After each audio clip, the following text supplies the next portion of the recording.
Traders point அன்பர்களுக்கு சிறப்பு வணக்கம். நம்ம ஒரு சின்ன டிஸ்க்ளைமர். இங்க பேசக்கூடிய எல்லாமே தகவலுக்காக மட்டுமே தான் பார்க்கணும்.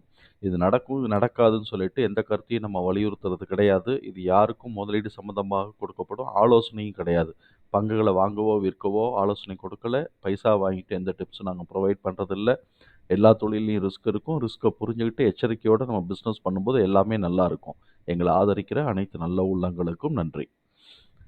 நம்ம இப்போ ஆட்டோமொபைல்ல ஃபோர்ஜிங் அ எ க இண்டஸ்ட்ரீஸ் நம்ம ஃபோர்ஜிங் கம்பெனிஸ் பார்த்துட்ருக்குறோம். அதில இப்ப நம்ம பார்க்கக்கூடியது நெல்காஸ்ட். ஏற்கனவே நம்ம பாரத் ஃபோர்ஜ் பார்த்துருக்குறோம். அப்புறம் எம்எம் ஃபோர்ஜ் பார்த்துருக்குறோம். இதெல்லாம் பார்த்துருக்குறோம். இப்போ நம்ம நெல்காஸ்ட் நம்ம பண்றோம். நெல்காஸ்ட் இப்ப ஒரு சின்ன அனலைசிஸ் பண்ணிக்குவோம். இதோட புக் வேல்யூ 56. புக் வேல்யூ 56 இருக்கு. டிவிடெண்ட் குடுக்குறாங்க. இதோட ஹை 194, லோ 85 இருந்திருக்கு. அ இப்ப கரண்ட் பிரைஸ் 174ல இருக்கு. இதோட பிஇ ரேஷியோ 44. அப்ப இன்னும் மக்களுக்கு ஹோப் ஜாஸ்தியா இருக்கு. இப்ப பிரைஸ் டூ ஏர்ன் 40 ஏர்னிங்க காட்டிலும் கூட போய்க்கிட்டு இருக்கு. Price to book 3. இப்ப இது ஒரு ரைட்டான டைம் தான். ஏன்னா 4, 4:30 வரும்போது நம்ம எக்ஸிட் ஆனா போதும். ஸோ, அப்ப இதுக்கு இன்னும் மேல ஏறுறதுக்கான பொட்டன்ஷியல் இருக்குன்னு நம்ம இந்த இடத்துலேருந்து பார்க்குறோம். சப்சிக்வென்ட்டா அதோடைய இன்கம் ஸ்டேட்மெண்ட் அந்த ஃபண்டமெண்டல்ஸ் நம்ம பார்க்கும்போது, அது என்ன இருக்குங்கிறத பார்த்துக்கலாம். ஸோ, இப்ப இந்த மாரியான சூழல்ல இத இதோட ஸ்கோர் கார்டு எப்படி இருக்குன்னு நம்ம பார்த்துருவோம். இதெல்லாம் டிக்கெட் டேப்பர்ல வரக்கூடிய ஸ்கோர் கார்டு. இது வந்து ஸ்ம ரெட் ஃபிளாக் லோவா தான் இருக்கு. என்ட்ரி பாயிண்ட் ஆவரேஜா இருக்கு. ப்ராஃபிட்டபிலிட்டி ஹையா இருக்கு. குரோத் லோவா இருக்கு. வேல்யூவேஷன் ஹையா இருக்கு. பெர்ஃபார்மன்ஸஸ் ஆவரேஜா இருக்கு. சரி, இது என்ன பண்றாய்ங்க, small cap company high risk கேட்டகரிக்குள்ள கொண்டு வந்துட்டாய்ங்க. Small cap company high risk கேட்டகரிக்குள்ள இது இருக்கு. ஸோ, இப்ப இத நம்ம கொஞ்சம் பார்த்து பார்த்து தான் நம்ம அ கொஞ்சோண்டு கூட ரிஸ்க் எடுக்கிறோம்னு நெனச்சுக்குவோமே! டோட்டல் ரெவென்யூ 1000 இந்த வருஷம் 1280 இருக்கு டோட்டல் ரெவென்யூ. போன வருஷம் 936 இருந்திருக்கு. அதுக்கு முந்தின வருஷம் 619 இருந்திருக்கு. ஸோ, இப்ப இதெல்லாம் ரவுண்டா 600, 900ன்னு வச்சுக்குவோமே. ரூ. 300 கோடி கூடியிருக்கிறான். 2021 டூ 22 ரூ. 300 கோடி கூடியிருக்கிறான். 22 டூ 23 இன்னொரு ரூ. 300 கோடி கூடியிருக்கிறான். அப்ப 300, 300, 300ன்னு கூடிக்கிட்டு வரான். அப்ப கான்ஸ்டன்ட்டா ஒரு வளர்ச்சி இதுக்கு தெரியுதுன்னு நம்ம எதிர்பார்க்கலாம். 2020க்கும் 21க்கும் நம்ம கம்பேர் பண்ணோம்னா 100 கோடி தான் கூடியிருக்கிறான். ஸோ, இப்ப இதுல ஏதோ ஒரு வளர்ச்சி கான்ஸ்டன்ட்டா தெரியுது. ஆனா டிடிஎம் நமக்கு 1300 கோடிக்கு தான் டிடிஎம் இருக்கு. இவன் ஒரு 300 கோடிக்கு போட்டு 1600 வந்தான்னா, ஸ்டாக் பிரைஸ் அதிரி புதிரியா மேல ஏறுறதுக்கான வாய்ப்புகள் இருக்கு. சரி, எபிடாவோட பெர்சன்டேஜ் நம்ம பார்த்தோம்னா 95. இது என்னங்க இது 10% கூட வரல. இங்க போட்டு பார்த்துருவோமே. என்ன வருது நமக்கு 1280, 95. 1280, 95. 95 டிவைடட் பை 1280 போட்டோம்னா 7% தான் வருது. எல்லாரும் இந்த டயத்துல 20%, 30% எபிடாலயே இதுக்கு முன்னாடி பார்த்த கம்பெனிலாம் எடுத்துக்கிட்டு இருக்கிறாய்ங்க. இவன் 7%க்கு தான் எடுத்துக்கிட்டு இருக்கிறான். இதுதான் கொஞ்சம் யோசிக்கக்கூடிய விஷயமா இருக்கு. அதுக்கப்புறம் ப்ராஃபிட் மார்ஜின் அதுல 1/3 தான் எடுக்கிறான். இப்ப 7%னா 2.5% தான். ஸோ, அப்ப இது நம்ம கொஞ்சம் ரிஸ்க் எடுத்து தான் என்ட்ரி எடுத்தோம்னா ரிஸ்க்குங்கிறத புரிஞ்சுக்கிறோம். ஆனா வளர்ச்சி இருக்குங்கிறதையும் சைமல்டேனியஸா புரிஞ்சுக்குவோம். ஆனா கொஞ்சம் ரிஸ்க்கும் கூட தான் இருக்குங்கிறத புரிஞ்சுக்குவோம். கரண்ட் நான் கரண்ட் அசெட் என்ன பண்ணியிருக்கிறாய்ங்க, ரூ. 488 கோடி. போன தடவை காட்டிலும் இந்த தடவ ஒரு 3, 4 கோடி ரூவாய்க்கு வாங்கி போட்டிருக்கிறாய்ங்க. நான் கரண்ட் லயபிலிட்டீஸ் 150 கிட்டத்தட்ட இதுல 1/3 இருக்கு. அப்ப 30% கடன் இருக்குங்கிறத புரிஞ்சுக்குவோம். இது எப்படி எங்கெல்லாம் எப்படிலாம் பெர்ஃபார்ம் பண்ணியிருக்கிறான்னு நம்ம பார்ப்போம். குவார்ட்டர்லி ரிசல்ட் நமக்கு டிடிஎம் பார்த்தோம் 1300 கோடி தான் பார்த்தோம். இவன் டிடிஎம் 600 கோடி. இங்க இது ஒரு 300, இது ஒரு 350ன்னு வச்சுக்கிட்டோம்னா கூட கிட்டத்தட்ட 650 கோடி ரூவாய்க்கு 50% வந்துட்டான். இது அ க அறு அ 50 51 கோடி ரூவா ஆப்பரேட்டிங் ப்ராஃபிட் வந்துட்டான். இப்ப இங்க டிடிஎம் இங்க என்ன வந்திருக்கு நமக்கு? டிடிஎம் எபிடா டிடிஎம் 100 தான். எபிடா டிடிஎம் 100 தான். இவன் இங்க 50 50% இவனும் வந்துட்டான். ஸோ, அப்ப ஓரளவு 50% மேனேஜ் பண்றாய்ங்கன்னு வச்சுக்குவோமே. வச்சுட்டா நம்ம நேரா கேஷ் ஃப்ளோக்குள்ள போவோம். அப்புறமா ரேஷியோஸ பத்தி பார்த்துக்கலாம். ரேஷியோஸில் வந்து இப்போயே பார்த்துருவோம். டெப்டாஸ் டர்ன் ஓவர் ரேஷியோ குறைஞ்சிக்கிட்டு வருது. அப்போ பிஸ்னஸில் இவனுடைய பிராண்டுக்கு மார்க்கெட்டில் ஒரு ஆஃபர் இருக்குன்னு அர்த்தமாகுது.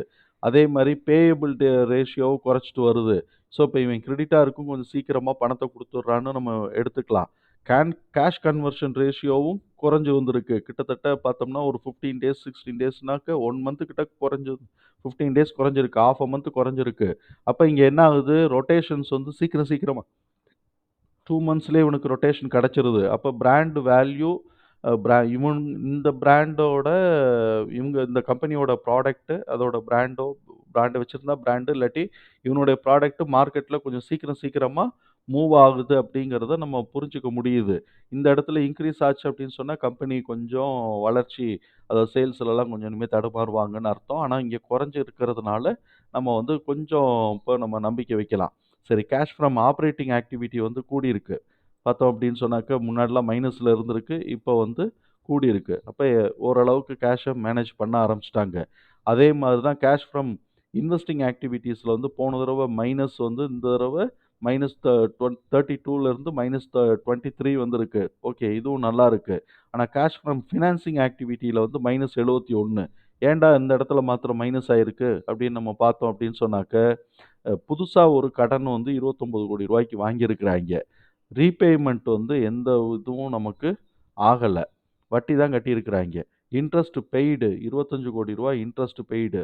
அதுக்கப்புறம் வந்து டிவிடெண்ட் பெய்ட உட்டுருங்க. டிவிடெண்ட் நமக்கு சேருது. அப்ப இவன் புதுசா ஒரு ரூ. 30,00,00,000 கடன் வாங்கியிருக்கிறான். வட்டி மாத்திரமே கிட்டத்தட்ட ரூ. 26,00,00,000 கட்டிக்கிட்டு இருக்கிறான். ஸோ அப்ப கடன் வந்து இவனுக்கு நமக்கு கொஞ்சம் கூட இருக்குன்னே நம்ம வச்சுக்கலாம். நம்ம இத தாண்டி போய்க்கிட்டு இருக்கு. அ ரேஷியோ தாண்டி போகல. பட் வந்து கடன் வந்து ஒரு சுமையா இருக்கு அப்படின்னு நம்ம வந்து கொஞ்சம் புரிதல் நம்ம வச்சுக்குவோம். அப்படி வச்சுக்கிட்டு நம்ம வந்து இப்ப டெக்னிக்கல் அனாலிசிஸ்குள்ள போவோம். Book value 56. கடன் சுமை, இன்ட்ரெஸ்ட் எல்லாம் வந்து அவனோட ப்ராஃபிட் அளவுக்கு இன்ட்ரெஸ்ட் வருதே. இந்த பார்த்தோம்னா, நெட் ப்ராஃபிட் எவ்வளோ எடுக்குறாய்ங்க? ரூ. 29,00,00,000. அதுக்கு ஈக்குவலா இன்ட்ரெஸ்ட்ட கட்டிக்கிட்டு இருக்கிறாய்ங்க. அப்ப இவனுடைய நெட் ப்ராஃபிட் கூட தான் எடுத்திருக்கணும். அதுக்கு ஈக்குவலா இப்ப ரூ. 25,00,00,000 கழிச்சுனாக்க இப்ப இது 30ன்னு வச்சுக்குவோமே, ரூ. 65,00,00,000 மாறி இருக்கும். ஆனா இதுக்கு ஈக்குவலா நெட் ப்ராஃபிட்க்கு ஈக்குவலா இன்ட்ரெஸ்ட்ட கட்டிக்கிட்டு இருக்கிறாய்ங்க. இந்த இடம் தான் நமக்கு வந்து கொஞ்சம் நெருடலா இருக்கு. இருந்தாலும் இது வந்து ஒரு வளர்ச்சி அடையக்கூடிய கம்பெனிங்கிறதுல மாற்று கருத்து இல்ல. அப்ப நம்ம இவனோட இதுக்கு வந்து 56 அ இது வந்து நம்ம இந்த இது இது பிரகாரம் போயிருவோமே! நம்ம இந்த இடத்துல இதெல்லாம் ரேஷியோஸ் நம்ம இங்க இருக்கக்கூடிய ஸ்டேட்மெண்ட்ஸ்லாம் பார்ப்போம்ல, அத நம்ம பார்த்துருவோம். இந்த இடத்துல நமக்கு வந்து இவனோட ஸ்டாட்டிஸ்டிக்ஸ் என்ன சொல்லுதுன்னு பார்ப்போம். ரெவென்யூ சோர்ஸ் எப்படி இருக்குன்னு பார்ப்போம். Iron and casting, export incentives. So, இப்ப இவன் மல்டிபிள் கண்ட்ரீஸ்க்கு பண்றான். அப்ப எங்க தான்டா பண்றான்னா, அதர்ன்னு மாத்திரம் தான் போட்டிருக்கிறானே தவிர்த்து, டொமஸ்டிக்ல 9 பில்லியன், எக்ஸ்போர்ட்ல 3 பில்லியன் கிடைக்குது. அப்படின்னா 30% எக்ஸ்போர்ட் கிடைக்குது உனக்கு. கிட்டத்தட்ட 30% டொமஸ்டிக் மார்க்கெட்லேருந்து ஒரு 30% எக்ஸ்போர்ட் கிடைக்குது. ஸோ, அப்ப வந்து வளர்ச்சி அடையுது பார்த்தீங்களா, அந்த கிராஃப் வந்து பை சோர்ஸ்லயும் வளர்ச்சி அடையுது. நான் டிவிடெண்ட் வந்து ரூ. 2 40 பைசா 45 பைசா குடுத்துருக்காங்க. கம்மியா இருந்தாலும் ஏதோ குடுத்துருக்காய்ங்க. சரி, ஸ்டாட்டிஸ்டிக்ஸ்ல சால்வன்சி ரேஷியோவ பார்த்துருவோம். இது வந்து கொஞ்சம் நம்ம ஏற்கனவே சொன்ன மாரி 50ன்னா, இந்த இடத்துல நமக்கு வந்து டெப்ட் டூ ஈக்விட்டி ரேஷியோ வந்து 60 காட்டுது. இது வந்து பார்த்தோம்னா 28 தான் இதுல காட்டுது. இதுல டெப்ட் டூ அசெட் டெப்ட் டூ அசெட் வந்து 8 தான் காட்டுது. லாங் டெர்ம் டெப்ட் டூ அசெட் வந்து மைனஸ்ல இருக்கு. அப்ப லாங் டெர்ம் டெப்ட்ங்கிறது கம்மியா இருக்கு. அ லாங் டெர்ம் டெப்ட் கம்மியா இருக்கு. ஆனா டெப்ட் கூட இருக்கு. வட்டி மாத்திரம் நெறைய கட்டிக்கிட்டு இருக்கிறாய்ங்க. ஒரு வொர்க்கிங் கேபிட்டல்லயே நெறைய வட்டி கட்டுறாய்ங்களா என்னன்னு தெரியல. இப்போ நம்ம புக் வேல்யூ வந்து 56 பார்த்துட்டோம். 56ல தான் இருக்கு. ஸோ, இப்ப இதோட டெக்னிக்கலா நமக்கு யோசிச்சு பார்த்துருவோம். முதல்ல 12 மந்த்ஸ் கேண்டில் எடுத்து, அதோட ட்ரெண்ட் எப்படி போயிட்டு இருக்குன்னு பார்ப்போம்.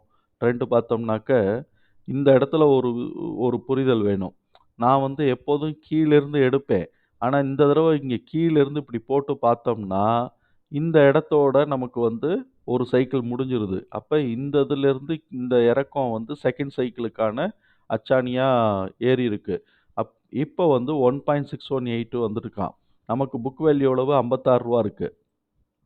புக் வேல்யூ ரூ. 56 இருக்கு. இந்த ரூ. 56க்கு கடனோட இது நம்ம கால்குலேஷன் பிரகாரம் சும்மா ஒரு 40% 45 40%ன்னு போட்டா கூட 56க்கு எவ்வளோ வருதுன்னு பார்த்துருவோமே. 56க்கு 40 கழிச்சிருவோம். 30 தான் பார்த்தோம். 30 தான் பார்த்தோம். சாரி 30 தான் பார்த்தோம். இப்ப 56 இன்டூ 0.3 0.3 போட்டோம்னா ரூ. 16. அப்ப ரூ. 40 இருக்கு. 40க்கு 5ன்னு போட்டா கூட, 40க்கு 4ன்னு போட்டா கூட, இவன் வந்து ரூ. 200 வரணும். இப்ப வரைக்கும் எவ்வளோ வந்திருக்கான்? ரூ. 194 கை வச்சுட்டு திரும்பிட்டான். அப்ப இவன் 4ல தான் போய்க்கிட்டு இருக்கிறான். அப்ப இவன் எவ்வளோ தூரம் இறங்குறதுக்கு வாய்ப்பு இருக்கு? 2க்கு இறங்குறான் அப்படின்னு சொன்னோம்னாக்க, கிட்டத்தட்ட ஒரு ரூ. 100 ரேஞ்சுக்கு இறங்கிட்டு, அடுத்து 4ஓ, 5ஓ ஏத்துனான்னா ரூ. 250க்கு ஏறிட்டு போவான். ரூ. 259க்கு ஏறிட்டு போவான். ஸோ, அப்ப இவன் எவ்வளோ இறங்குறான்னு பார்ப்போம். பார்த்துட்டு என்ட்ரி எடுத்தோம்னாக்க ஏன்னா, மிச்ச ஃபோர்ஜிங் கம்பெனிலாம் பார்த்தோம். கரெக்ட்டா எல்லாம் 2.618ல முட்டிக்கிட்டு ரிட்டர்ன் ஆயிட்டு இருக்கிறான். இவன் மாத்திரம் தான் இன்னும் 2.618க்கு போகல. 1.618ஓட இருக்கிறான். அப்ப இவன் 2.618 போறதுக்கான வாய்ப்புகள் இருக்கு.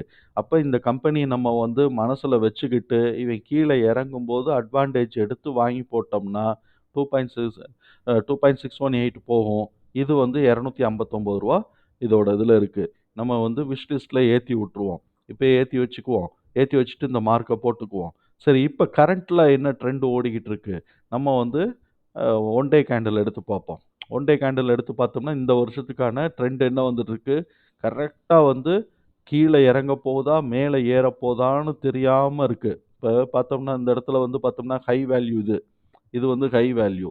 இது லோ வேல்யூ. அப்ப நேரோ டவுன் ஆயிருச்சு. ஏதோ ஒரு பக்கம் பிளாஸ்ட் ஆகணும். மேல உடைச்சா மேல ஏறும். கீழ உடைச்சா கீழ இறங்கும். கீழ எவ்வளவு தூரத்துக்கு இறங்க போகுதுங்கிறத பார்ப்போம். ரூ. 150க்கு இறங்க போறாய்ங்களா? இல்லாட்டி ரூ. 120 கிட்டக்க இறங்க போறாய்ங்களாங்கிறத நம்ம அப்புறமேட்டுக்கு பார்த்துக்குவோம். ஸோ, இப்ப இந்த இடத்துல என்ட்ரி ஆகக்கூடாது. இது கீழ போப்போதா, மேல போப்போதான்னு தெரியல. அதனால இந்த இடத்துல என்ட்ரியே ஆகக்கூடாது. நம்ம வெயிட் அண்ட் வாட்ச். கீழ உடைச்சான்னா கீழ இறங்கட்டும். எவ்வளோ இறங்குறானோ இறங்கிட்டு, நம்ம அந்த இடத்துல என்ட்ரி எடுத்துக்குவோம். நம்மளுடைய அடுத்த டார்கெட்டு இது 259க்கு நம்ம வந்து முட்டிக்கிட்டு நிப்பான். அப்ப நம்ம வந்து ப்ராஃபிட் புக் பண்ணிக்கிட்டு வந்தா போதும். அ அப்படின்னு நான் கணக்குல வச்சுக்கிறேன். நான் வேற யாருக்கும் டிப்ஸா குடுக்கல இது. ஸோ, அப்ப இது ஒரு நல்ல கம்பெனியா இருக்கு. கொஞ்சம் ரிஸ்க் கொஞ்சம் கூட தான். ரிஸ்க் கூட அ இன்வெஸ்ட்மென்ட் வந்து டபுள் ஆகுறதுக்கான வாய்ப்பு இருக்குன்னு நம்ம கருதுறோம். அதனால இந்த கம்பெனிய நான் வந்து விஷ் லிஸ்ட்ல வச்சுக்க போறேன். இவன் வந்து அந்த 114 120 கிட்டக்கையோ வரும்போதோ, இல்ல அதுக்கும் கீழ அடிச்சு இறங்கினான்னாக்க ரொம்ப சந்தோஷம். அந்த இடத்துல நம்ம என்ட்ரி எடுத்துக்கலாம். என்ட்ரி எடுத்துட்டு 259 வரும்போது ப்ராஃபிட் புக் பண்ணலான்னு ஒரு மனசுக்குள்ள வச்சிருக்கிறேன். விஷ் லிஸ்ட்ல ஏத்தி வச்சுக்குவோம். நன்றி நண்பர்களே!